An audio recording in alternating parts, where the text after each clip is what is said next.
Whenever I see variables in the exponent, it makes me think about prime factorizations. I'm not saying 100% of the time, but that's my first thought. So let's take 72 and break it down into prime factorization. That's 9 times 8, and of course 9 is 3 squared, and 8 is 2 cubed. So now we have 2 to the w, 3 to the z equals, another way to write 72 is 2 cubed times 3 squared. So match up your parts. So that means that w equals 3, and z is the exponent on the 3, so z equals 2.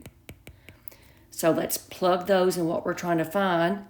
2 to the w, which is 3 minus 2, times 3 to the z minus 1. Z is 2.